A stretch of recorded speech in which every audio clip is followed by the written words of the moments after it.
Well, good morning, good afternoon, good evening. We're still waiting for a few people to file in, but we'll get started while we're waiting, when people can come in as they do. I am speaking to you from Wallamada, which is on Darug Mura, the unceded sovereign lands of the Wadamadugal clan of the Darug Nation.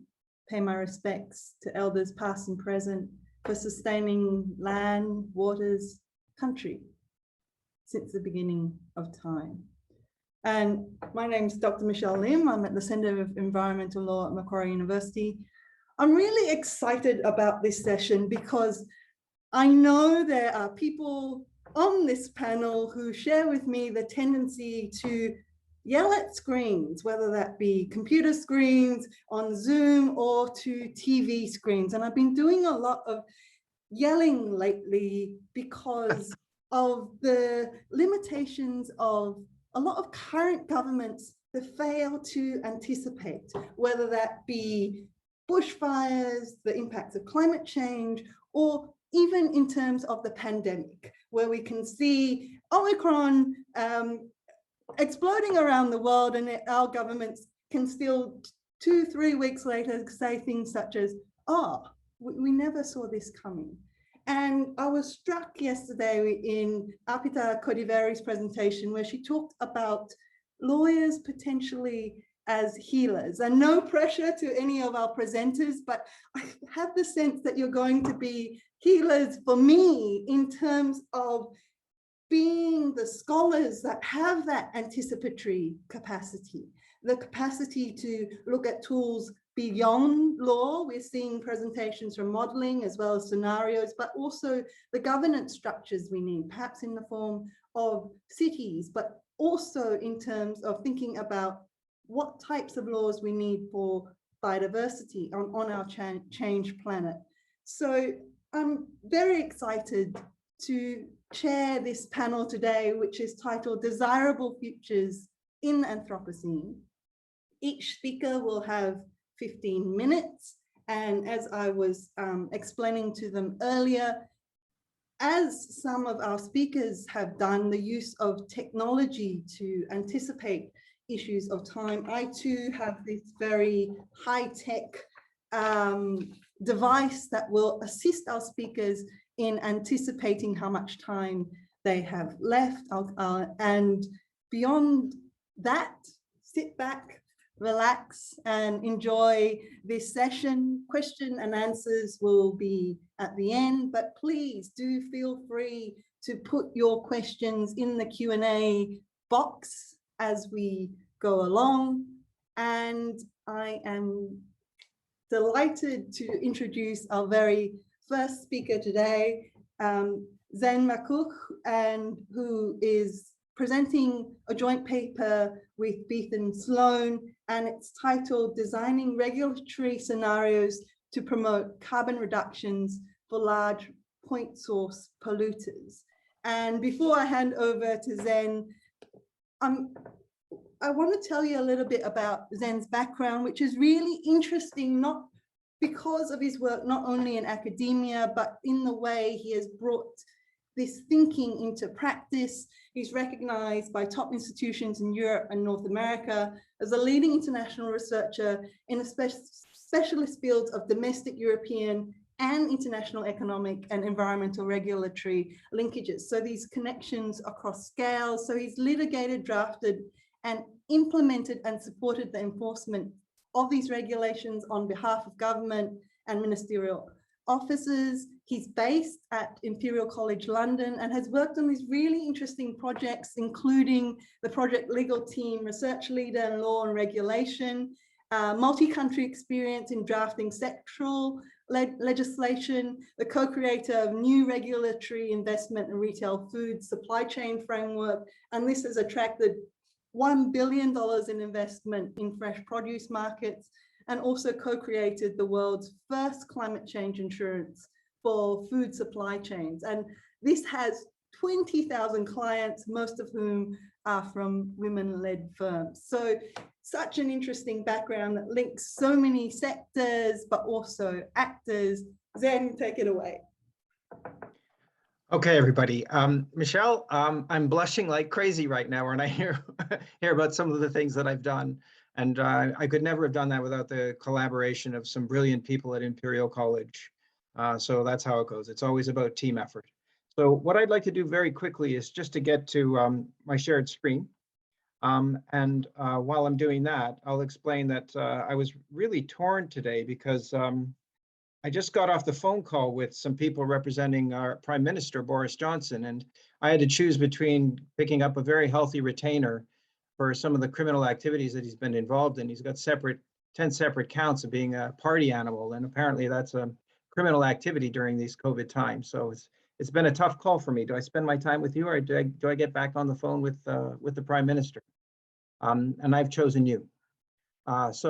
I suppose then the only other thing that needs saying is that the presentation itself is relatively complex, but I put some questions right at the end, which I think are really useful focal points for any points that you might want to make. So let's get started by saying on slide 2, this is really a presentation about, okay, let me just give me a second so I can see if I can make this a little bit bigger. Screen sharing, new sharing. Yeah, that's done. Okay, share. Okay, now let's see. Yes, climate change is all about baselines. And so my baseline today is the results of my last presentation. If I can do a little bit better than that with my audience, then I'm going to be in pretty good shape. Moving swiftly on, what lawyers always like to do is to define terms. And the reason that this presentation has taken place is effectively because the UK government came to us, the Department for Business, Energy and Industrial Strategy, and they said, Bethan and Zen, can you help us? Because we have a big problem. In about 10 years, 50% of greenhouse gas emissions are going to come from the industrial sector, and it's not obvious how we can get to 2 degrees, let alone 1.5 degrees. We need to design a regulatory strategy. And in a moment, I'll tell you what their regulatory strategy is or was just before we got involved in this. But effectively, this is really a story about how we decarbonize the industrial sector in the UK through regulation. And part of that story is based on an age-old concern that arose when I first helped co-design a carbon tax in the EU a couple decades ago. The strategy is about competitiveness. We almost had a carbon tax 20 years ago in the European Union, and that was thwarted because of competitiveness concerns. The EU was ready to go, but the United States and Japan balked at the last minute, and that meant that there was no carbon tax. So this phenomenon of carbon leakage is based on the notion that if countries who are progressive want to move forward on greenhouse gas emissions reductions in industry, for instance, then that has to have a concomitant response from other trading nations that might be selling products or services into the United Kingdom. And that's the example that I'll be using today.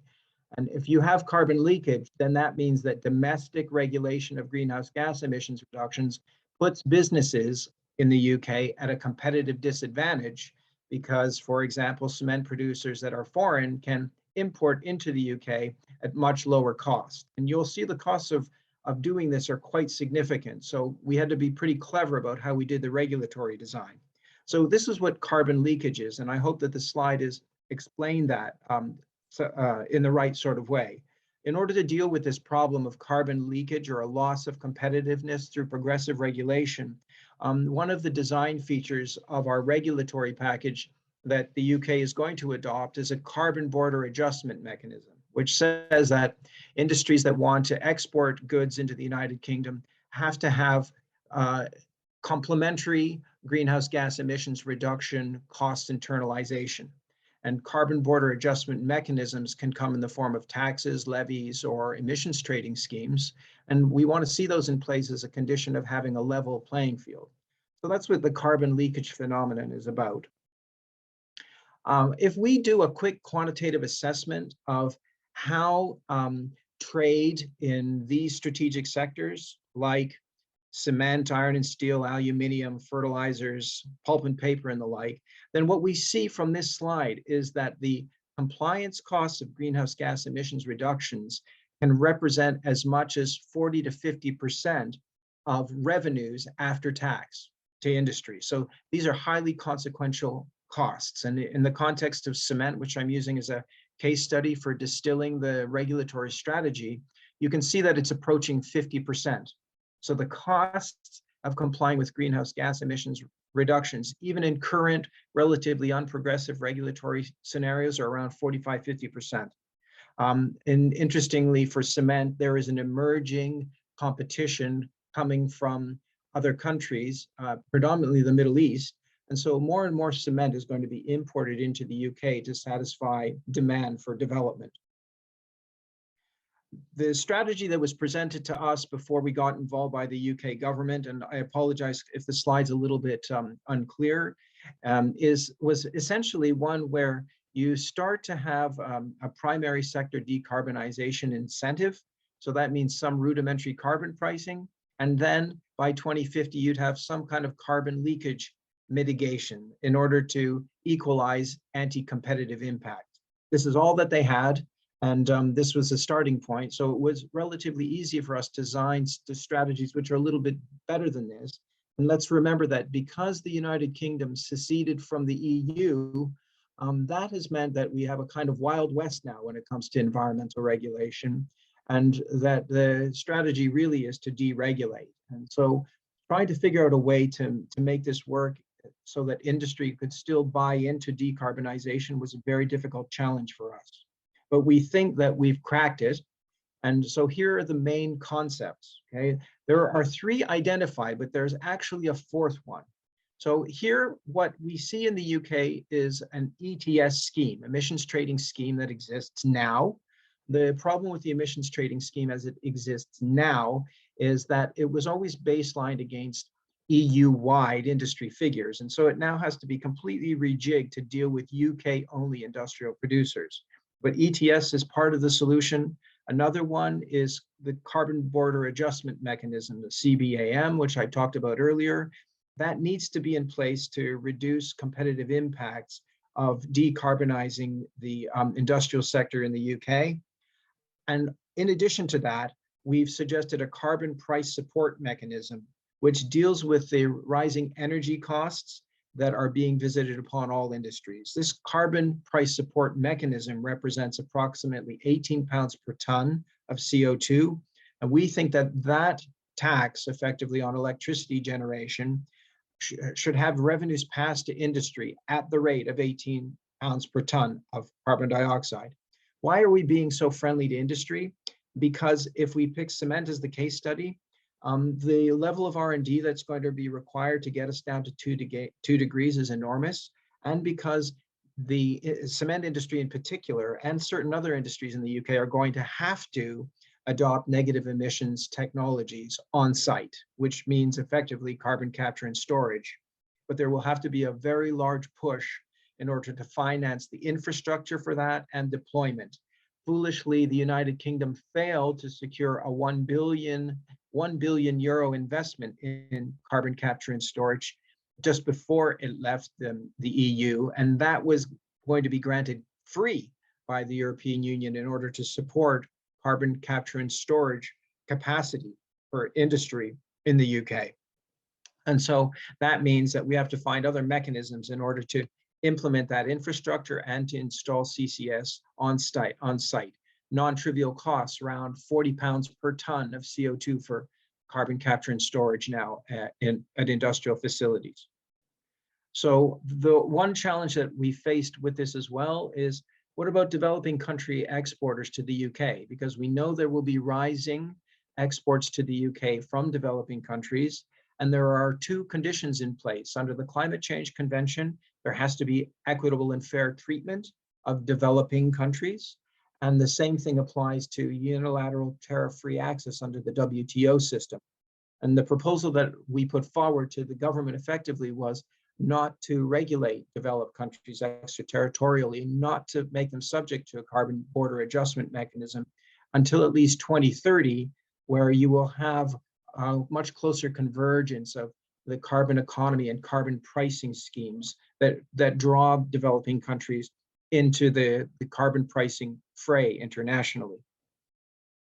So moving back, this is a particularly important slide because what it tells us is that the main ways that we're going to reduce emissions from the current regulated technical scenario that goes at the top of the graph, all the way dipping down to 2 degrees, depends on implementing carbon capture technologies and reducing the amount of clinker in cement production. Currently, technology only allows us to do that by 10%, but we need to achieve 37%. So finishing really with the strategy for the cement industry, there are 3 components. One of which is we have to give free allowances to the cement industry for the time being, because those allowances would be exorbitant to be met by the cement industry, and it will be part of the way that we subsidize the implementation of carbon capture and storage technologies on site. Government will have to develop the technological capacity infrastructure to make that happen. 2, we're looking to funnel carbon pricing scheme revenues to the cement industry so that they don't get a double hit with higher energy costs that are associated with carbon pricing, and they can roll that into paying for CCS. And then 3, we will have to phase in a carbon border adjustment mechanism to the extent that competitive disadvantages arise from foreign firms. And what we will then ramp up is we will ramp up the ETS scheme so that the UK's cement industry has to start paying for the greenhouse gas emissions that it emits. So key findings and implications: the only way this is going to work is if the United Kingdom remains substantially equivalent in terms of regulation with the EU, which is more progressive. So it has to apply ETS, just like emissions trading, just like the EU does going forward, and it will have to have a similar strategy for carbon border adjustment mechanism pricing. And essentially this one says, ultimately government's still going to have to pay for CCS infrastructure. And so what we come back to is the last slide. And I have to say, I'm very optimistic that this regulatory strategy will achieve deep cuts in emissions reductions, but it makes certain assumptions. One is, and audience members might take me up on this, who should pay to reduce cement-related greenhouse gases? Because according to the strategy that we propose, that is placed solely on people who pay energy bills in the UK. So that will be consumers and other businesses. Maybe cement-related GHGs should be internalized by people who are using buildings that are made from cement that are new buildings. And the price internalization should follow that kind of strategy. It's not clear what we ought to do. And then finally, there are other questions, but the one that I'm also very interested in is this. Why should foreign firms have to internalize greenhouse gas footprints when cement would be imported into the United Kingdom to benefit UK users? And the only reason the cement is being produced is because consumer demands it. It would seem to me that imports into the UK should have GHG footprints absorbed in the UK rather than requiring developing countries to pay for greenhouse gas footprints when it's the UK that's demanding cement for development. And then you see the other questions. Are we going to move towards other types of materials than cement as building materials? Shouldn't we be producing cement ourselves? And then finally, what do we do in terms of international harmonization of carbon economy rules? That's something that's still to be played for. So Michelle, I think that I've hit 15 minutes, more or less, and that ends my presentation. So I look forward to hearing the other panelists, and I give the mic back to the chair. Thanks very much for listening, folks. Thanks, Zen, and yes, very much in time. Thanks for that as well. And for me personally, the focus on cement is not one that I would immediately think about when it comes to climate, and even at the end there, very important points about, yes, we need to regulate across these range of sectors. And then, well, should we be imagining what other types of building materials we need to be looking at as well? So not just in the present in terms of cement, but even in a potentially post-cement world. Thanks, Zen. That was really, really interesting. Next up, we have Cameron Holly and Juan Castilla-Rowe on a joint paper with Darren Sinclair, Carly Bartlett, and Rodrigo Rojas, and the title of their paper is Collaborative Modelling and Participatory Water Governance, Design Principles and a Framework for Co-Production. And very much in this spirit of interdisciplinarity, we have Juan, a water engineer, and Cameron in water law, who will be doing this presentation together, a little bit about each of them.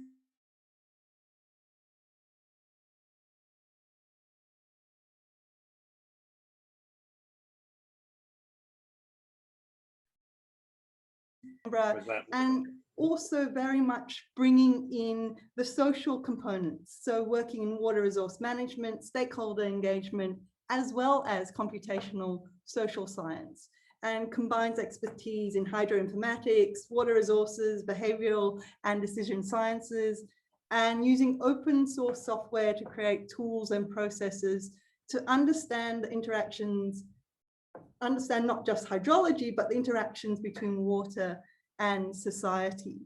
So Juan's ongoing research also works in flight simulators to enhance the capacity of stakeholders to, as he puts it, reason, explain, design, communicate, and identify solutions to these complex social hydrological issues. And he also designs these collaborative modeling processes, facilitates virtual workshops, and was formerly a research scientist, groundwater modeler at the CSIRO, and has also worked for 6 years in the Atacama Desert for the Chilean Water Authority, and also as a water engineering consultant dealing with these complex groundwater issues in one of the driest regions of the world. And now collaborating with Cameron in one of the other driest regions of the world. Cameron, many of you are very familiar with. He's the professor and head of School of Law at UNSW and current co-chair of the International Network of Environmental Compliance and Enforcement, a member of the Task Force of Earth System Law, a Commonwealth Department of Industry, Science, Energy and Resources, Energy, Business and Technical Services panel. I'm sure they have an acronym for that, and Commonwealth Environmental Water Services panel. And as you all know, his research is in the areas of environmental and resources law with a focus on regulation and governance. And he's currently conducting research on non-urban water governance, compliance and enforcement under an ARC discovery grant. So Juan and Cameron, welcome. Thanks, Michelle. So I'm going to kick off and Juan's going to run the slides and then I'm going to hand over to him. As Michelle said, this is a part of an interdisciplinary team.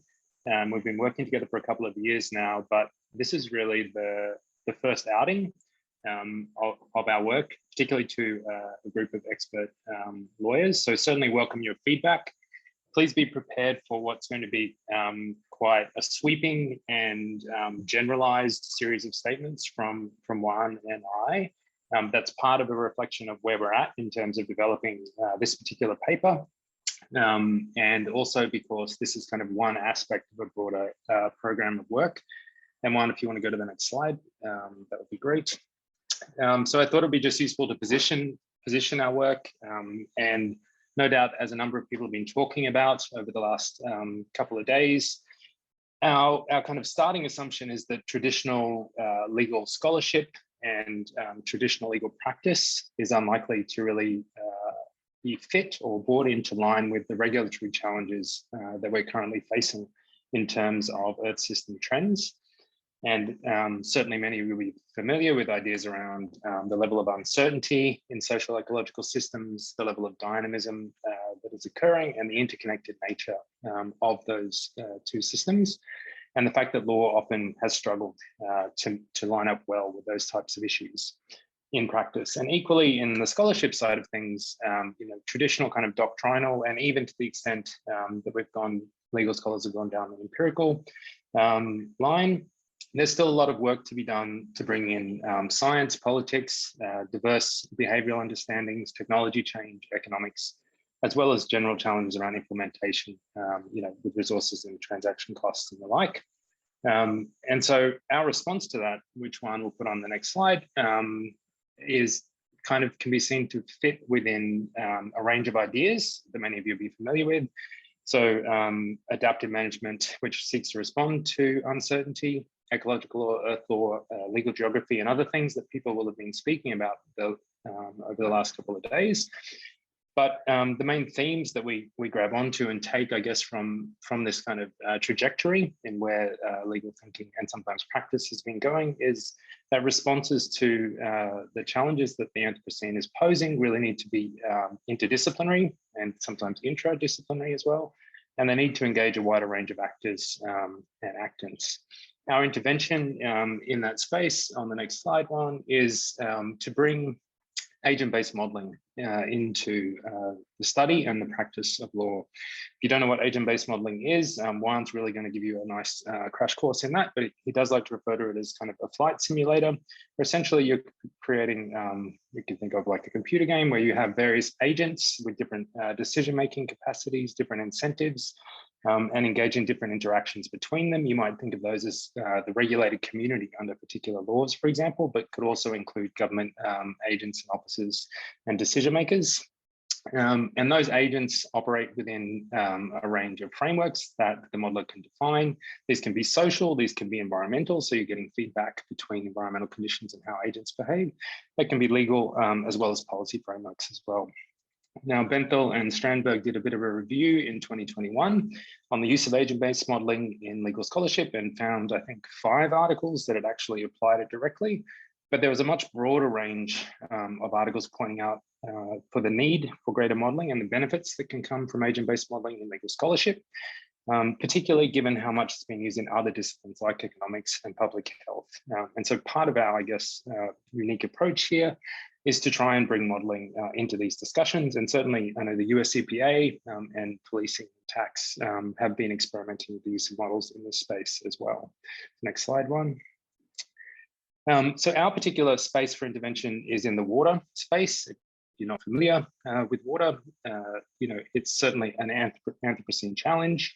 What happens at the global level, particularly with agriculture, which is the largest water user, tends to directly impact on local cycles of water and local availability of water, particularly due to food production and the flows across the globe, as well as due to climate change, which decreases the availability of water. At the same time, what we do at the local level tends to have direct impacts on the global level, particularly around shortages and theft, which has been quite topical in Australia over the last couple of years. As a global level, it's a major challenge, and indeed the World Economic Forum has been calling out water scarcity as an issue for the last 5 or 10 years. And the general response from legal practitioners and indeed legal scholarship generally has been more at the domestic scale. There certainly is work at the international scale, but the majority occurs at the state level and sometimes at the national level. Typically variations on themes, but they often embrace adaptive water governance, sustainable development, integrated water resource management, and sometimes rights and markets. And across all of those, participation tends to be a key element. And that's one thing we're going to focus on today. Now, a broader program of research is looking at a range of things, including compliance and enforcement. Next slide, one. But participation is really being called out as a key element of water governance, and the project that we're talking about today stems from some work we were doing with CSIRO Chile, where we were asked to consider what the key ingredients, or if you like, the design principles of good participatory water governance would look like, and consider how we might take those principles and operationalize them, and similarly overcome some of the barriers that might arise in that context. Kind of reflecting on the state of participation in water governance globally, again, a sweeping statement, but despite kind of pockets of innovation, it's tended to be done relatively in a limited way. It's often fallen into kind of expert-led approaches to participation, or kind of one-shot processes happening early in planning and then falling away. Or there tends to be challenges around exclusivity of who's involved, particularly in relation to Indigenous communities being excluded, as well as a lack of kind of integrated cross-sector focus. So to the next slide, and the final bit that you get to hear from me. So talking about what those ingredients, or if you like, the practices of good water governance might look like. The way we approached that particular question was to do a desktop review, so law and literature in this case, of Australia, the USA, Brazil, New Zealand, France, and Chile, and tried to draw together a range of design principles, and there's 10 of them listed on the slide there. One's going to talk to a couple of those as he goes through. Certainly, there's been far better studies done on design principles. See, for example, Ostrom 1990, and I don't think I'd specifically say that what we've come up with here is particularly novel, other than it represents a bit of a modern snapshot of what's being done, particularly through the use of law and its implementation across those countries that we mentioned. So Juan's going to talk now about how and we might operationalize these, and particularly the benefits that modeling might bring. So over to you, Juan. Thank you. Can you hear me? Yep. Yes. So I'm going to explain, I'll give you a bit overview of how the kind of modeling that we do. Our starting point is human behavior. We build these simulations with agents that represent real world actors. So we have a microscopic view of the world. We try to capture human behavior in these simulations and try to represent the complexity that we see in the real world. This approach begs for close stakeholder interaction. And because it's a close representation of reality, not a one-to-one, but close to one-to-one, it's quite transparent to stakeholders. And we also try to make these simulations easy to use and interactive, so people can actually play and touch buttons and change laws and regulation in a way that they couldn't do in the real world. And that helps to really, because the process that we create around this helps to create a shared vision. And what we get out of these simulations are essentially different trajectories of a catchment or a system. And those trajectories tend to be interdisciplinary. And because we can run these simulations many, many times, hundreds, millions of times, we can also explore the uncertainties around them. This is an example of going through the process in the Copiapó Basin in Chile, which is the equivalent of the Murray-Darling Basin in Australia. The framework that we're using is taking adaptive management and give with a little twist, with a modeling twist. So we take the traditional plan, implement, monitor, assess loop, and we twist it around, and we add this co-production modeling phase on the right-hand side here, which is where we do the planning. So we take a collaborative co-production modeling approach to the modeling. What this helps us do is immediately map our 10 design principles. So we have the traditional adaptive management cycle on the left, the co-production modeling on the right. And that helps us map the principles on these two loops. So that helps us define the ownership, who owns that principle, who's responsible, the timing, and the requirements of those principles. I won't go into the detail on the principles, but this is the point I want to make here is that there's a logical entry point to this. That is when we identify new or unresolved issues, and we reach out to stakeholders to build partnerships and address those issues. We have an opportunity to engage keystone actors and use the model, the process of building a model to explore visions and needs, and to build these simulations that enable us to co-design solutions, come up with some sort of consensus. Just very quickly, of the type of process that we follow. Once we get an opportunity, and I'll talk about the opportunity in a second, to do this kind of modeling, we literally put these unresolved issues on the table, and we do what we call mental modeling exercise with stakeholders. We sit down and we use graphical mental models to build a shared conceptualization of the different dynamics and problems and interactions. We build a simulation model that is linked in one way or another to a hydrological model. And then we do one of two things. Either we use that as a management flight simulator. I'll explain what that is in a second. Or we use something called robust decision making. So I'll explain this with an analogy. Imagine we have a problem, and say we're designing a car to get from A to B. The management flight simulator approach is equivalent to letting people go for a test drive. So they can sit on the car, on the simulator, and run scenarios themselves and see what the outcomes are. The robust decision-making pathway is equivalent to crash testing the car. So we subject this simulation to every possible uncertainty and future that it could face. And we try to redesign the car and make sure it holds against those uncertainties. Once we're done with that, we bring that back to the stakeholder, and we hope we can reach some consensus solutions, and that feeds in back into the adaptive management cycle.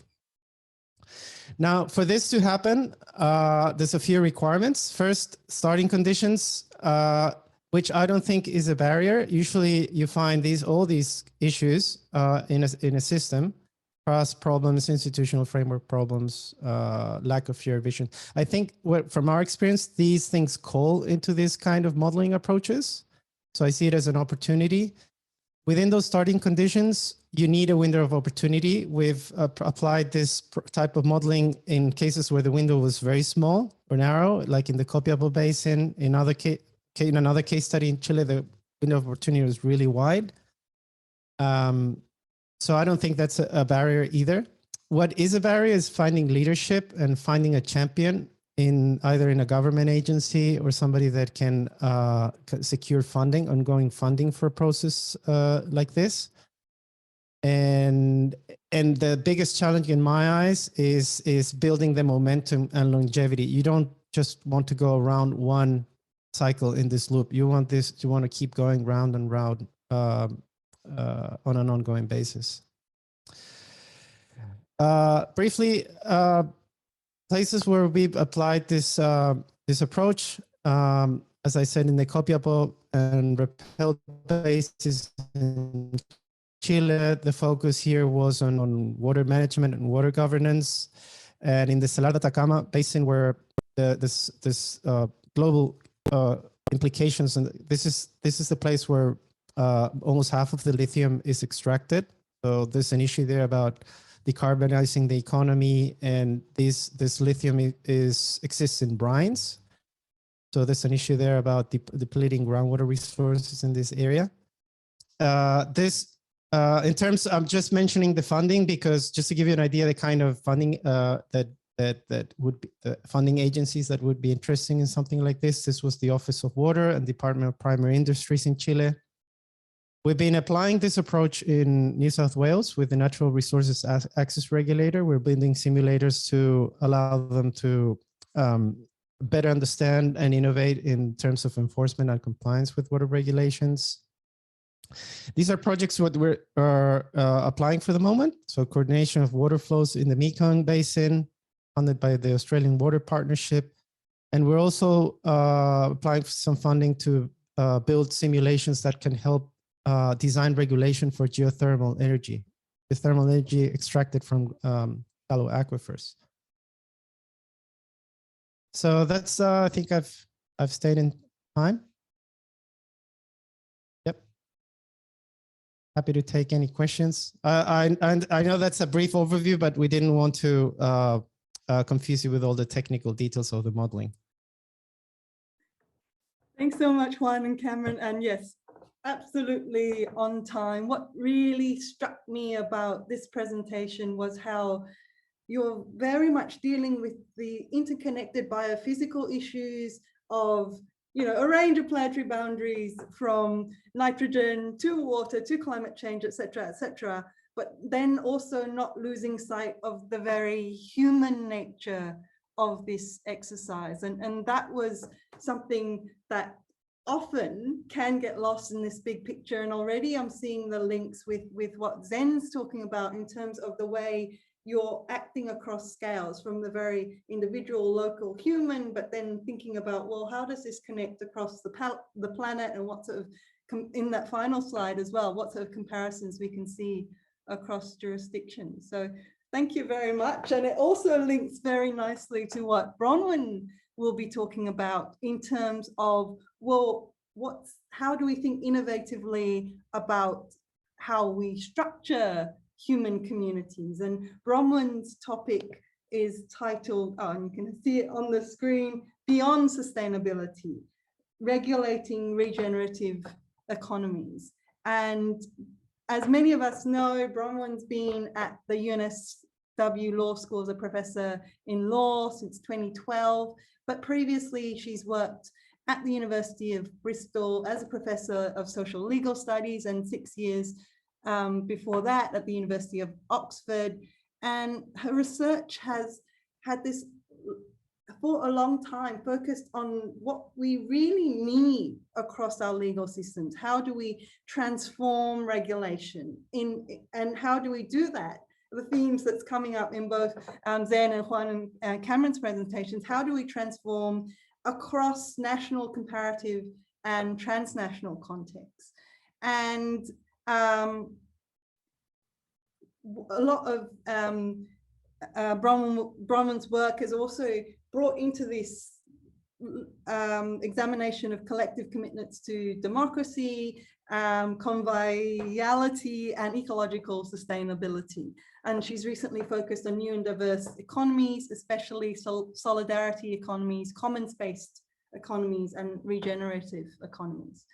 And empirically, she has most recently explored energy, food, water, and new kinds of lawyers, and is the co-founder with Michelle Maloney of the New Economy Network of Australia. Bronwyn, welcome.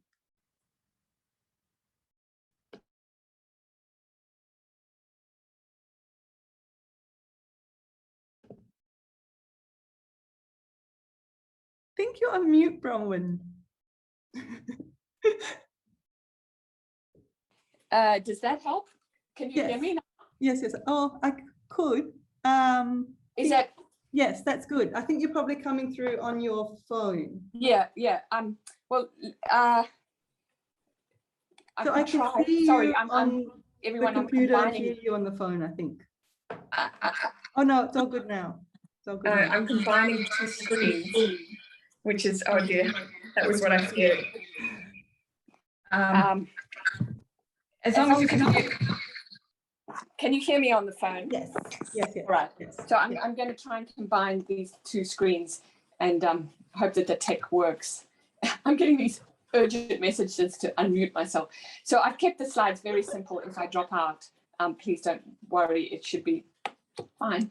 I'm going to be even more broad brush than Cameron and Juan, and in some ways build on it. I hope. I'm talking about what would it mean to regulate regenerative economies, which is really a question that asks us to reimagine how environmental law, its scope and scale. Because I actually think this is a presentation about what it would mean, what environmental law would become if we really focused our energies on regulating for a regenerative economy. So I'm just going to say some very broad brush remarks about the sorts of conceptual frameworks and a teaching related activity and a very nascent research project that are getting me into this area. And really what I'm talking about is a series of activities I've been involved in for years, more on the outskirts of academia. And I'm trying to see if I can bring this into a research conversation in a way that's tractable, but it's quite challenging. So forgive the great breadth of it. But I'm going to start with this idea that we're moving really from the idea of regulating anything in particular to designing. And I think that's got the future-oriented impulse in it, that we're trying to anticipate problems. So rather than responding by regulating and constraining what's gone wrong, we're designing for something positive. And in the process of that, there's a particular move, I think, recently from emphasizing sustainability to moving forwards again to anticipating that we need to do more than just repair damage, but actually regenerate and build a foundation where we can move forward in a more literally regenerative way. And how to get there from here is really about the steps that I'm involved in trying to make that tractable, as I say.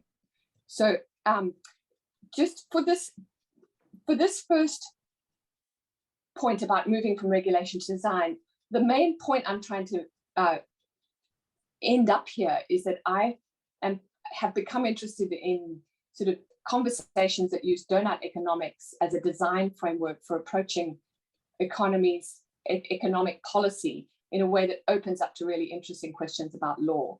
And I don't have detailed slides here apart from the donut economics models at the moment. So I'm just going to speak verbally only to a sort of sequence of institutional and methodological shifts in regulation that I think bring us to the point where donut economics becomes really useful. And I'd like to piggyback on Cameron and Juan there, because it's really all those words, you know, all those detailed slides that Cameron went through at the start is really what I see as the journey that regulation's already taken, and brings us to this really valuable point. I love the way that they've included that kind of bottom-up loop in the place that they got to. And I think perhaps what I'm doing is adding to that, but also adding a substantive dimension that we're going to change our economic goal very consciously, and put that in the center of the design framework. So in one sense, what donut economics is doing is giving you a way of using all the tools that Juan and Cameron have presented, but adding to it a substantive economic vision that's overtly different from what we tend to adopt now as our baseline for design.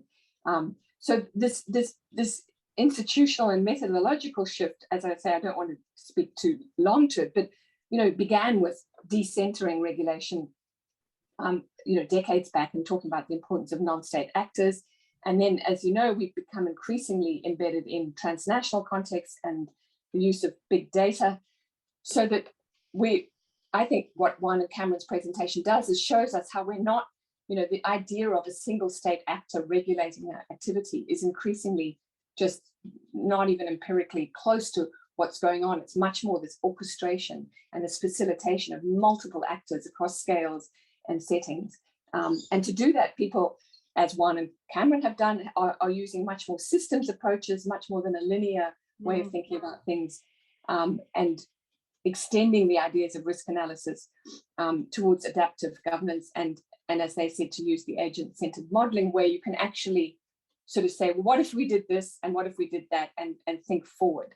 So as I said, building on that, what donut economics does is Kate Raworth wrote this book in 2017, and I don't know how many people will have come across this, but it's essentially a visual model of a donut that brings in social foundations as a baseline for what we're doing, and an ecological ceiling as a cap, and that all of our policymaking and regulatory design should fit into that safe and just space for humanity.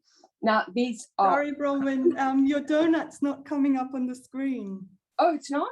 No, Oh, I mean, I can see it in the left panel, but it's, I think you need to, the screen share might help. Yes, I can see it now. Well, so I'm not on presentation mode anymore, but at least you can see it, because it should, yeah, okay, yeah. I'll just leave it like that, thanks. So there's that donut. We'll just look at the left one for the moment, which has the social foundation and the ecological ceiling.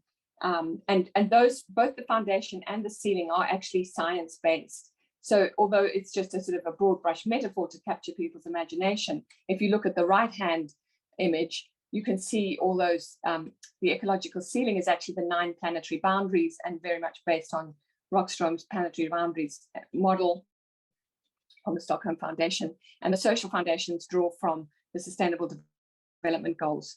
And the ones that she chose were, she went through all the paperwork from United Nations SDG, dialogues and events and so on, and included those that were mentioned in more than half of submissions by the greatest number of countries over time. So it's a sort of almost a crowdsourcing of which aspects of the Sustainable Development Goals matter most. And you can in data terms then actually measure your relative overshoot or undershoot for your social foundations and your ecological ceiling. And like as with Juan and Cameron, I don't want to get into the— Amsterdam is actually running this in a project working with Kate Raworth and the University of Amsterdam in a fully, as a city-based level, they're running it as a fully kind of technical exercise. But what it does in terms of our idea of environmental law and regulation is it changes our baseline. Instead of just sort of trying to limit damage, it moves towards a sense that there's a positive regenerative goal that we're trying to achieve, this balance between ecological ceiling and social foundation. And so that's why this idea of moving from sustainability to regenerative is really important. And this diagram is from a presentation by John Fullerton made some time ago, but you see it quite often as this spectrum from conventional to regenerative. And there's another version of this diagram which actually says, it's sort of, it's the only reference that I've seen directly to law, because you don't get a lot of conversation about the specific role of law in relation to these broad brush pictures. But the one which mentions law briefly says conventional is basically staying within the law. So even on the left-hand side of that diagram, the green and sustainability are about, you know, essentially our current economic goals embed damage on an ongoing basis into the, particularly the ecological systems we depend on, but also the social foundations that underpin that. And I think we all feel that those are eroding. So the legal framework is, as Cameron said, it's not fit for purpose in many ways. So regenerative takes us so far beyond what the law is already doing that most of our legal activity, I feel, has been in the green and sustainable spaces where we're trying to retain, sort of constrain the damage. But in order to move forward, how do we get to regenerative? So I don't have much time, and I'm just going to talk briefly about this teaching thing I was involved in, but not through UNSW. You'll see a reference down here to Past, Present, and Future of Innovation, which is a second-year subject in the UTS Bachelor of Creative Intelligence and Innovation. And I'm involved with a city-based group called Regen Sydney, which partnered, and outside of work originally, but it partnered with that UTS subject, and we worked on these student projects. And I don't know, you know, I'm not going to click on the link now because there's too many tech things that could go wrong. But if people are interested, it was just such a regenerative exercise, actually, in that the students, it was a 2-week intensive, and they were given a set of intellectual materials by the teachers that briefed them on things like donut economics and different ways, different models for a less extractive vision of how the economy works. And then they were told to get into groups and create these projects. And if you go to that website, you'll see the 16 projects that they came up with a range of, they had food, health, housing, or politics that they could explore. And they were really pitching forward into the future. And they were interdisciplinary teams. There were lawyers in those classes. But I was so energized by the creativity that they had in responding in this future-focused way that brought together, in very much the donut economics model, they would combine things across food, energy, and waste and design these projects. And I would say it was probably more engineering-driven and design and built environment-driven, but it would just, each of those projects could be taken by a group of law students and explored to see what would you have to do to sort of change the legal framework to make that kind of project much more feasible. And although it's much more broad brush, I think it starts to get the system thinking and the cross linkages that donut economics requires. It could have oils the juices for that, if you like. So I was inspired by that to think, well, what could we do anything? Now, have you lost my share screen? Oh, that's what happened. I got kicked off the other screen I'm on and it stopped sharing. So I'll go back to sharing. This is just the last bit where I talk about this, how to get there from here. I've designed a sort of research project, which I'm hoping will try to get us into these questions in a viable way by asking 3 questions through working an action research project between Regen Sydney and what would it mean to sort of work through the donut economic model in the context of Sydney. And that asks 3 questions. And the first one is about, I mean, this one I think ties closest to Juan and Cameron's presentation. How can we connect community deliberation and dialogue to place-based knowledge and material practices to feed into the design of regenerative economies? I think actually what they were doing was showing us a really committed way to do that in a way that brings in the, not just the systems thinking and the technical challenges, but the human input. I would say that what the donut economics model has done is popularize and democratize conversations about economics and put that altered goal of, you know, a different balance between growth and sustainability essentially at the center of the conversation. So to really challenge the assumptions of economic growth, although Raworth herself would not necessarily say that she was against growth, but that becomes one of the difficult topics. But I think that that's a process-based question that then leads to a substantive challenge, which is how are current modes of professional expertise, skills, and training challenged by the shift to designing regenerative economies. So what we're hoping to do there is, whereas with the first one, we're running community workshops that are probably much broader brush than what Cameron and Juan did, and just to get the conversation going so that people have a different benchmark for collaborating around at the system level. Then the next one would be industry roundtables that focus on particular problems and bring particular professions into dialogue with each other. So we might, that's where if you had a legal one, and Michelle mentioned that new kinds of lawyers, that's where you could get that conversation. And I think some of the work, there's the Chancery Lane project, which has tried to work on drafting different types of clauses that we can get into large infrastructure agreements or public-private partnerships. I mean, it's so detailed what the law has to do to adapt to this. It's complete, in some ways, completely overwhelming. But there's work in finance, particular by another group I'm collaborating with, looking at what does it mean to be a positive maverick in a professional context, and how can you challenge the underlying assumptions of your own profession in ways which push the edges of that. And I think having that conversation in an industry roundtable sense is really helpful. So the last question is where it finally, in a way, brings it back to law, and what does it actually mean once you've taken on board both that donut economics framework and those processes and professional substance challenges that you need to get to grips with, to ask different questions about what forms of local, state and federal regulation can actually reconfigure how we do these things. And I think there's a number of things going on with that, many of which are captured by the sorts of processes that Cameron and Juan outlined. But I think what I would say, this approach differs from that in that it's both explicitly and consciously trying to, as I say, democratize the conversation and bring in a lot more community bottom-up participation. It's not necessarily expertise-based at all.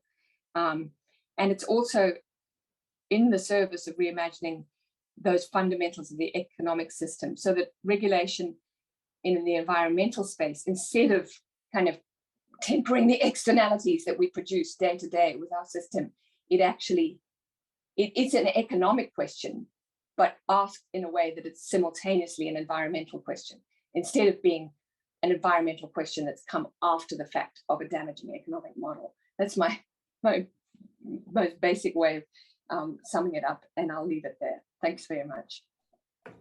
Thanks so much, Bronwyn. I love how you've not only, to my mind, really nailed the underlying challenge here, which is essentially an economic issue, where we talk about, biophysical issues of tipping points, planetary boundaries. We talk on the other hand about social inequality, but what we really need to get to is addressing that underlying economic problem. And you not only identify the problem, but really innovatively engage with what some of the solutions might be, and including talking about how we engage the stakeholders of the future, so the role of the classroom in thinking about how we use those futures approaches. And that's only one of the links I'm seeing with Philippa's paper. Well, not the one she's about to present now, but Philippa's doing all this work about, how do we prepare students for the future, for more sustainable futures, but also this again, the link across government scales.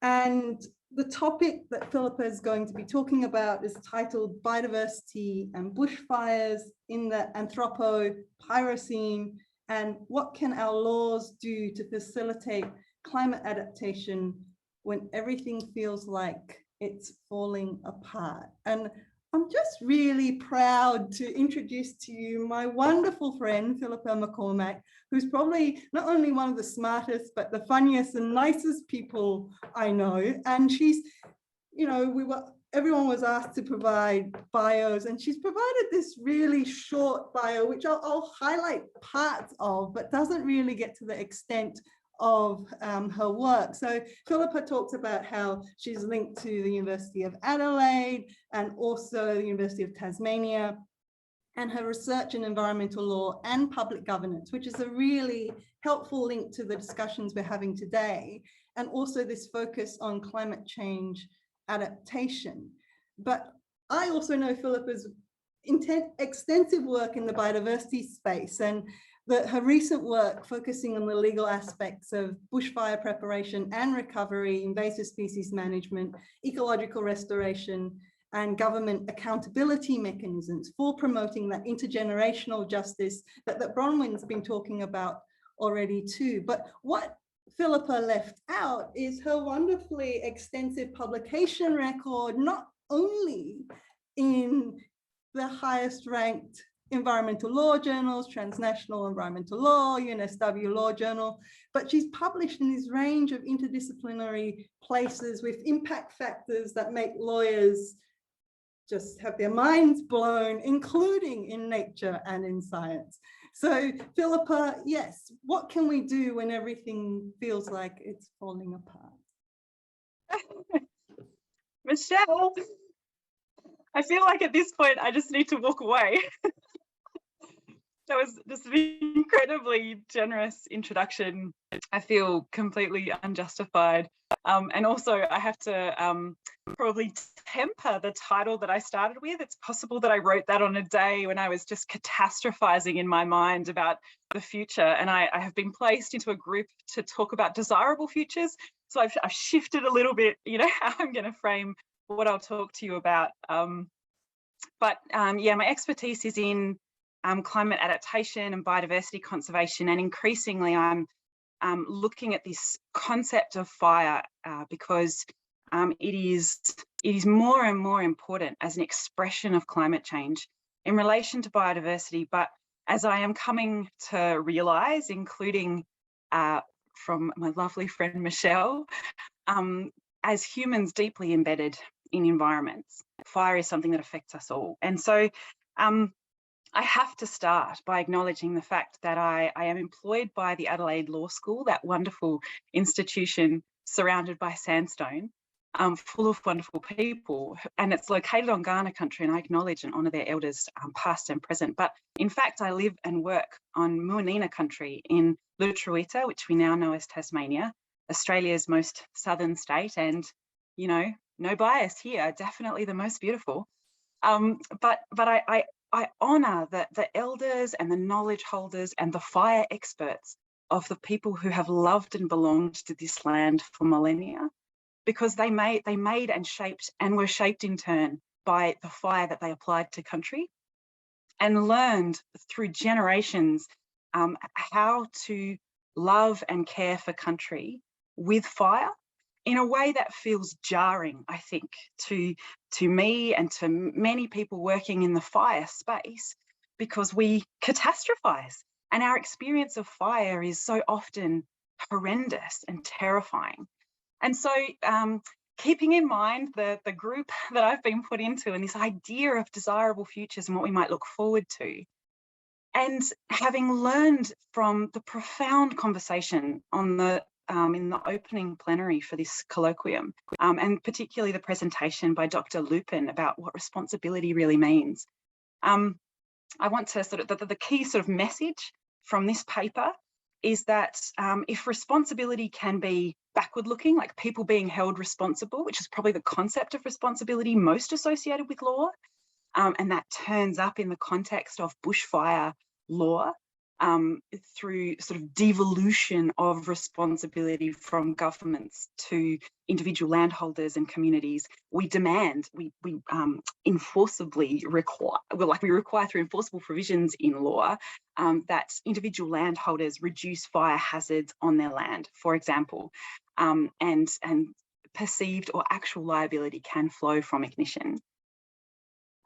Dr. Lupin also highlighted this other sort of aspect of responsibility, which I think is the basis for my talk, which is the idea that responsibility can be forward-looking, can be accepted and taken on, in the same way as you might say, I take responsibility for my child with an expression of love and of hope. What I would say is that we have an opportunity in our legal frameworks, bit of blue sky thinking here, we have an opportunity in our legal frameworks to equip and resource individuals and local communities to accept responsibility for good application of fire. And that has huge benefits for our connection to each other, a restored connection to land, reconciliation with Indigenous people, and the conservation of that biodiversity that sustains us. So that's where I'm going. And if I don't get through all of it, that's the key message. That's all you need to remember. So here is probably what you might have expected to see on the opening slide of a presentation about bushfire. In terms of our sort of physical context, Australians would know, but for those of our participants who come from elsewhere, Australia is the most fire-prone continent on Earth. There is a fingerprint of climate change on our fires in a very clear and not even controversial way. We know, for example, that the attribution science has developed to a point where scientists can tell us that the conflagrations that we saw on the East Coast and Southern Australia in the Black Summer of 2019 and 2020 were twice as likely directly as a result of climate change. The angry summer that we had here in Tasmania in 2012, 2013 was 6 times more likely because of the heating and drying trends that climate change are exerting on our landscapes.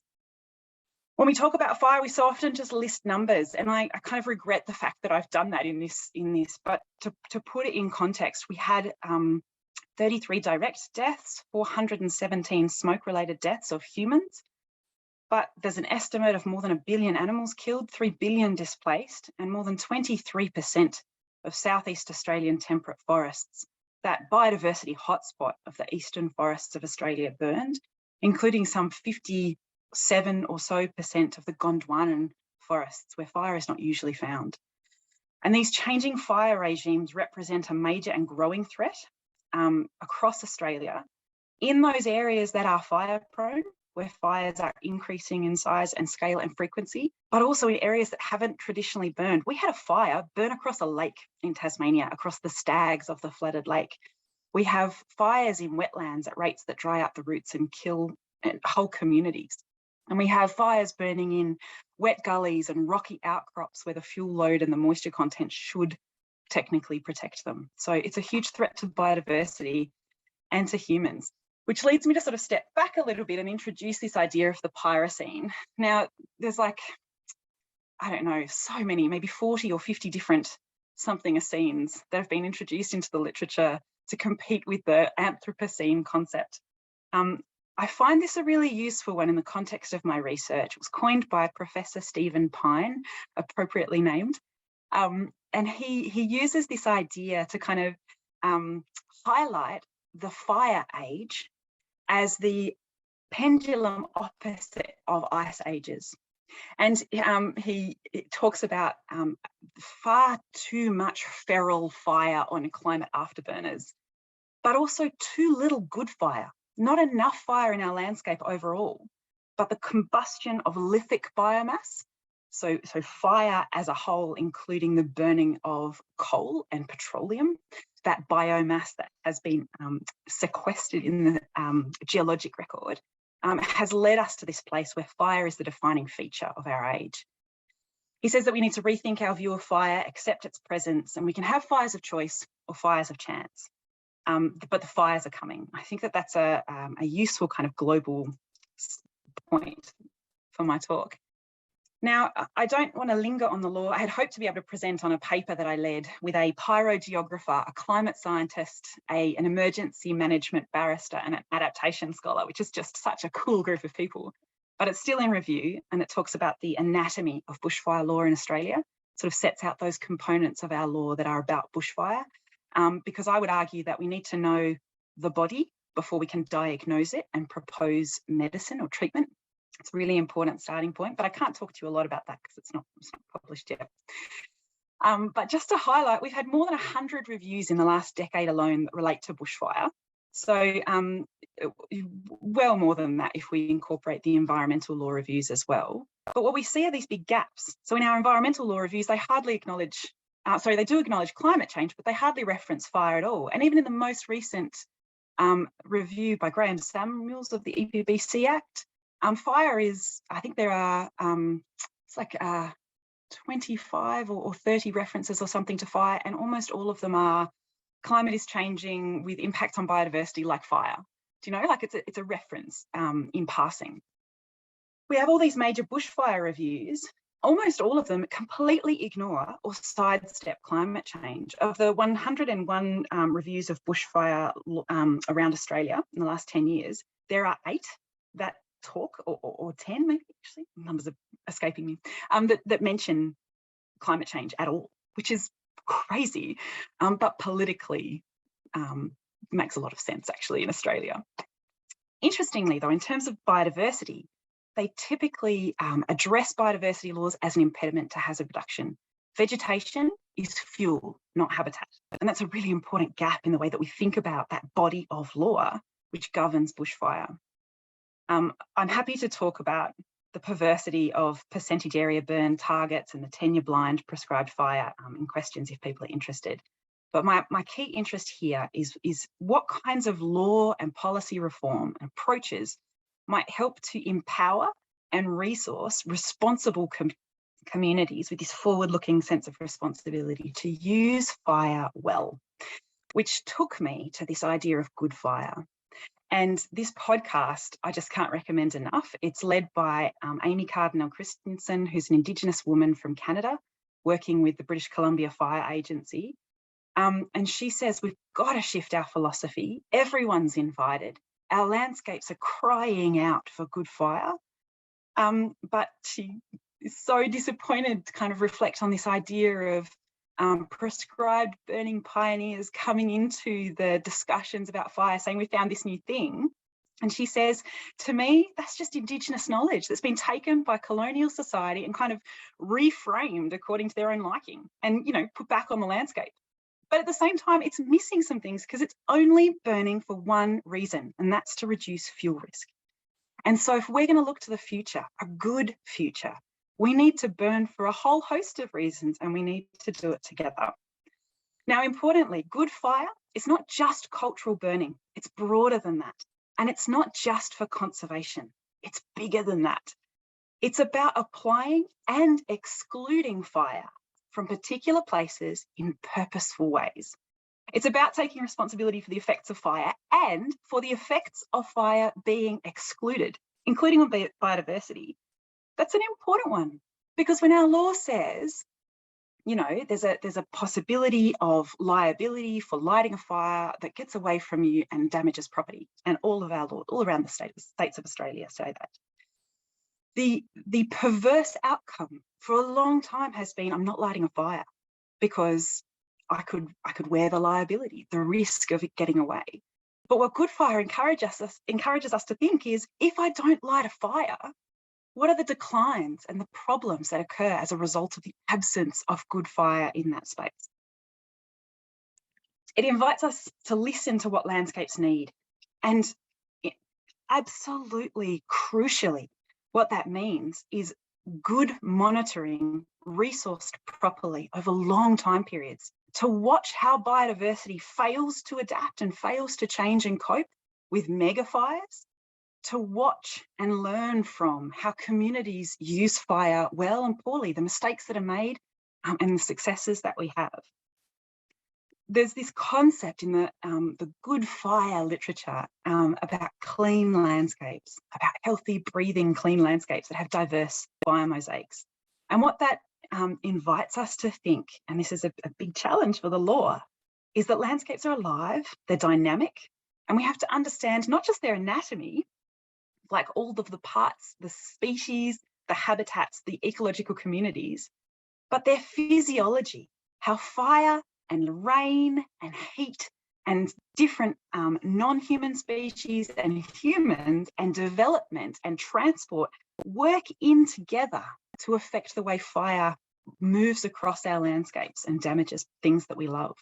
And that takes time and practice and courage. And so having a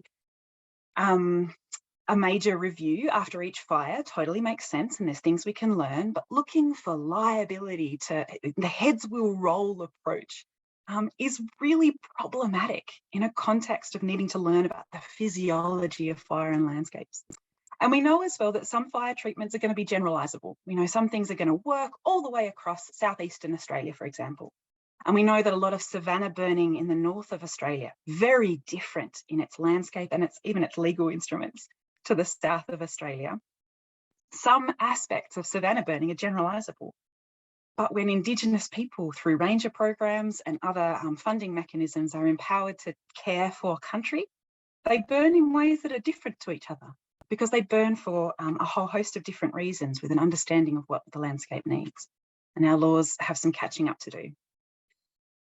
So in the 40 seconds or so that I've got left, I just want to put this in front of you. It's not comprehensive and it's certainly not finalised, but what I tried to do was match up some aspects of the Good Fire scholarship I've been reading with some of the legal design principles for adaptation that I worked with Jan on this paper in Wire's Climate Change, which was published last year, to sort of match up, well, if we're going to adapt and we need these legal design principles at a general scale, what do they look like in the context of Good Fire? And the blue text there matches them up. The only one that's missing is innovation, and that's probably a failure on my part rather than a lack of matchup. But I wanted to sort of also point out the fact that we have a lot of legal instruments and approaches in place already that could accommodate Good Fire or could be adapted to implement Good Fire effectively if we just started that process. We have, the range of projects and some great work with Good Fire already in the top end, as I said, some things we can learn from there. We also have catchment authorities, NRM bodies, local land services groups working at the intersect of Commonwealth funding, state funding and legislation and policy and local government cooperation with established networks and spaces that would be ideal in some respects for planning in a deliberative and inclusive way, the future interaction and balancing of these different values. So I can come back to these ideas if anyone wants to ask any questions about them, but that's me. Thank you. Thanks so much, Phil. That was emotionally as well as really intellectually stimulating. And you refer to Dr. Jo Rae, and as you were speaking, I was also thinking about what Jo highlighted in her keynote about why there's this disconnect with land, and why when there's the solutions there have been since the beginning of time, and yet the cultural arrogance of colonialism means that when scientists find this brand new idea and then use it in ways that doesn't take the whole into account. Thank you, that was beautiful, thanks. We're now going to move into a discussion with all of our panelists, and I can see in the Q&A there's already questions in there, and we'll soon have all of our speakers on the screen. And I really do want this to be a discussion across papers which you've all already made so many interesting links across. So my thanks to Bronwyn, who has already started off this conversation with a question for Juan and Cameron. Would you like me to read? Why don't you expand on your question, Bronwyn? Oh, sure.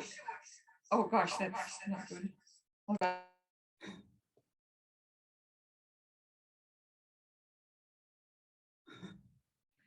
I think, does that work? Yeah. Okay. Yes. No, I really the question was that I would love to know more about the design principle, the regulatory underpinning, because it was otherwise really clear about how it sort of combined some of the relatively hierarchical bits of adaptive management with the much more co-produced model. And I just wondered how that relates to regulatory underpinning. So, and I saw that design principle in there, would love to know more about that. Thanks, Bronwyn. Juan, if you have to go, you can go on. My reflection on that is, I guess, to say it largely came from looking across the various case studies that we did. So rather than trying to say this is what we think should happen. So looking at some of the models in the US where they were purely participatory driven, so the government had almost vacated the space. There was challenges, particularly around compliance enforcement, and I think that was also reflected in Chile as well. So a lot of things were devolved to local water users, but they simply didn't have the skills or capacity to step in and pick up on the compliance enforcement or didn't want to. You know, variations on a theme on that. Whereas when we looked at some examples in New Zealand, and I think also in Arizona, but in slightly different ways, having a regulatory backstop in place, much like you could also say in California with Sigma, where governments can kind of step in when things aren't quite working well, is what led us to kind of suggest that. Whether it integrates well with the adaptive management kind of thing that you're talking about, I don't know if we've got to that point yet, but that's kind of how it came about, and maybe we need to interrogate that more. Yeah, interesting. Thanks. Juan, did you want to add? Oh, can you hear me? Yeah.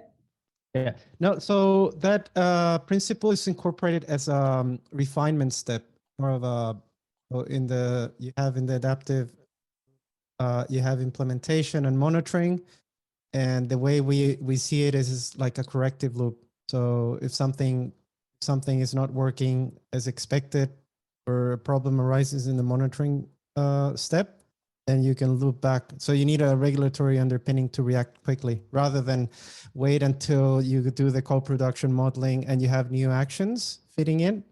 It's like a quick, fast loop. Thank you.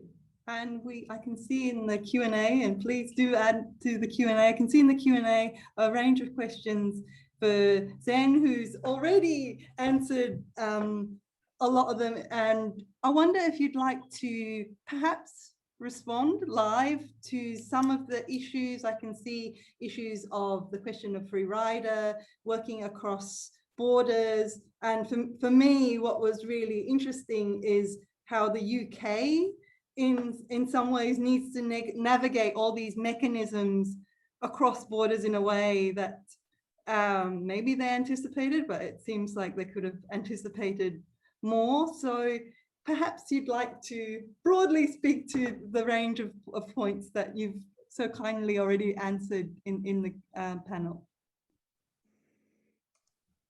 So thanks for the opportunity to do that, Michelle. I think that the main challenge for the UK is pretty obvious if you're reading the papers.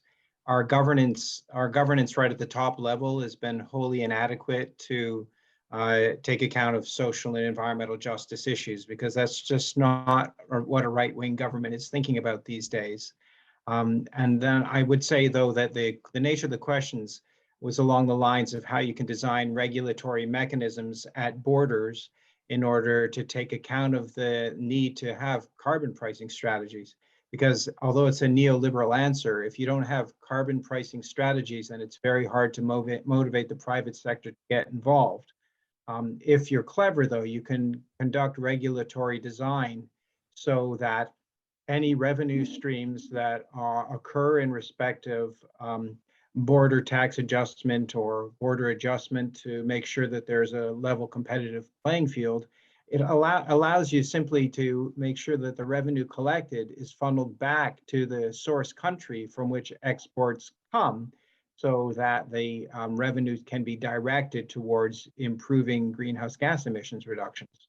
So those sorts of design features can be used, but they seldom are, because sometimes OECD countries use them essentially to just gather revenue, and that's a big mistake. So recycling revenue from carbon border adjustment is actually how countries that are more economically challenged get to participate more in carbon economy. And let's not forget that primarily countries that are economically challenged have very low carbon footprints, and so I don't really think that they need to step up as much as OECD states. Thanks, Zen. And it was interesting how essentially your response is focused on the issue of regulatory design, which of course Bronwyn explicitly refers to in her paper. And as we've not, I'm going to take the liberty, as we've not got Q&As, questions coming through in the Q&A panel, I wonder if each of you, sorry to start with you, Bronwyn, and put you on the spot, but if each of you might speak to the types of regulatory, futures-focused regulatory design that is needed across the multiple scales of the issues that you're dealing with because of all of the papers. I'm very much seeing it's not just like a international law, domestic law space, but the need to design and regulate differently. So if you might speak to how you might design with more of the future in mind. Oh, wow. I mean, I guess it's such, I don't know if I have a general answer. I was thinking, listening to Philippa, that it was really difficult because you conveyed so beautifully kind of what it would mean to do forward responsibility. And you also, in a sort of imaginative and conceptual and also biophysically sensitive sense, and you also conveyed how it doesn't work to pin liability on specific heads rolling. But then what does it mean legally? I mean, I think part of it is about actually, it's actually building on what Cameron and Juan just said in response to my question. It's about the formal law standing back and operating as a sort of background infrastructure. And I think with Philippa's thing, letting go of and this is really hard culturally, I think everybody likes heads to roll when something has gone wrong. But, you know, we've got to this point because we collectively keep doing things that make it get worse. And somehow, you know, we've got a colleague called Prue Vines who does work on how can we apologize without messing up the legal framework. So even I feel like, you know, in that small context, Prue wants to encourage people to be able to have the space to apologize to each other, which is about collective responsibility without that background hammer of the law coming in. So I actually want to respond by almost thinking you need the equivalent of a free trade zone, but the opposite. So you know how we sometimes create free trade zones and we just say go for it and you don't have to follow all the usual standards that law lays down. And that's for the purposes of economic growth uncontrolled. But if we have the opposite, like a regenerative, a regenerative economy zone where we actually, just only bring the law in as a backstop. I mean, that's the principle that it would involve. And the other thing I would say generally, just as a very broad design principle, is shared ownership of economic wealth in terms of the underpinnings of corporate governance and shareholder profit maximization being distributed amongst a much more governance system that is not concentrating wealth and ownership and management in one at the corporate level. I think if we did that across the board, if we just outlawed the standard corporate structure, I know that you can't do that overnight, but I do think that would be a design principle that you could still prioritize balanced growth, but not the kind of unbalanced growth that we currently design right into corporate governance. Wow. Thanks, Bronwyn, and I can see Philippa has an immediate response to that. Go ahead, Philippa. So thank you, Bronwyn. Like, I really appreciate that reflection that in some respects, part of the answer is for the law to step back. I've been thinking about this a lot because my natural tendency is to, you know, conduct a doctrinal analysis and then work out what reforms to the legislation we need to enact to, you know, fix the problem. But I have a bit of a vision actually for what this might look like at a local scale, and I feel really excited. I have friends who work in the fire services and we have some coordinating agencies that work at landscape scales on prescribed burning. That is happening across the country. But what I see would be a really powerful and hopeful response to this is to use the law to set very kind of broad boundaries. So for example, obligations to plan. You know, you have an obligation to prepare a landscape scale plan, and it has to include a deliberative process where everyone gets to meaningfully participate. You'd have, you know, and it might take ages. And I think we just have to embrace the fact that there's things we can do right now and there's things we should be doing now to make sure we can do it better later. And I think that in the meantime, there's some really fascinating reforms going on in California and across the US. But I've just started a collaboration with scholars from the West on Fire Institute and Stanford University to investigate whether some of the work that's being done there in law might have some lessons that Australia could learn. And I'm really interested in particular in legal frameworks that provide certification for what they call burn bosses. So people can go through a process of training and then be certified to plan a fire and supervise and conduct that fire.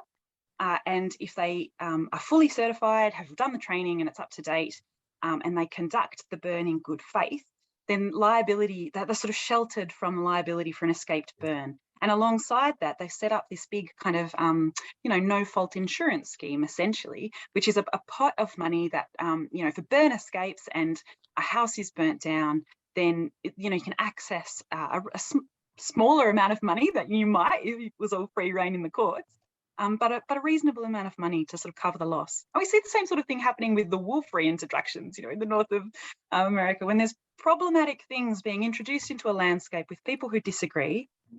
You can nevertheless make progress in meaningful ways and protect those people at the same time. We just need a will to do it well. And cultural expertise by Indigenous burn bosses is recognised alongside fire agency burn bosses. That cultural expertise is recognised as expertise in the context of planning fires. And that's a powerful act of reconciliation and hope, I think. And that kind of thing, introduction of that kind of program in Tasmania, gosh, I'd be in a heartbeat down at my local fire station learning how to burn my property well. Got 20 acres of bush, and we're, on the foothills of Kunanyi, which is we affectionately refer to as the mountain, it's going to burn like crazy, and it's a matter of time. And if I knew how to use fire well on my property, I would feel less afraid and I would feel more in control. But I would also, I'd have the skills, I think, better skills to leave well. I don't know. Yeah, I think there's things we could do. Sorry, Thanks, Bill, and you've quite cleverly answered Anita's question at the same time, Cameron. Do we have time? Do we keep going or not? I'll give you the last word. Oh, thanks. I was just going to say, for the stepping back kind of model and enabling kind of experimentation, I think democratic experimentalism, which is an idea that's been around for a long time, but I think it speaks to a lot of the things that we're talking about here, and they keep that regulatory backstop. But just a reflection on that, having sat in a kind of day workshop with a bunch of ex-government heads of department at the various levels in Australia, discussing that idea, their view was, look, we could have done that in the 90s, but the way that society is going, ministers are just scared to let any failure happen because of, instant Twitter, whatever, media, this kind of stuff. And just the level of accountability that, if you can call it that, but the level of intervention and polarization that's occurring really works against that a decision to enable failure or to allow for failure. That's all. Cameron, we are out of time, but I can see Zen's hand up, and I know he's promising me that this will be very, very short. Go ahead, Zen. Just 2 points.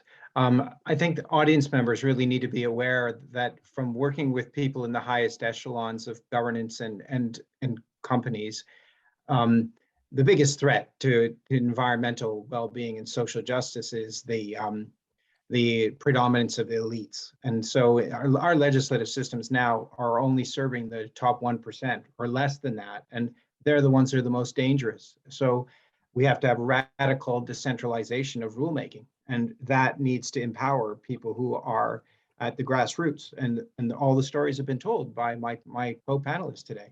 That is what has to happen. We can't turn our back on law. If we turn our back on law, then the most dangerous emerging economies are going to change the model for civil society, and it's not going to be very civil, folks. Thanks, Zen. And Juan, I can see your hand up very, very quickly. Yeah, very quickly. I just had a little analogy I wanted to share, connecting the idea of modeling and fires. So with the kind of modeling we described, what we're trying to do is to build like a campfire. And in the act of getting together, and these models that look sophisticated, they're just an excuse for us to get together with people and have those type of conversations we used to have around the fire, and solve that's what we've been using for millennia to solve problems. I love that. Thank you. What a beautiful note to end on. Let's go build some campfires. Thank you all so very, very much. I've really enjoyed this session, and thank you to everyone listening at home. Thank you very much.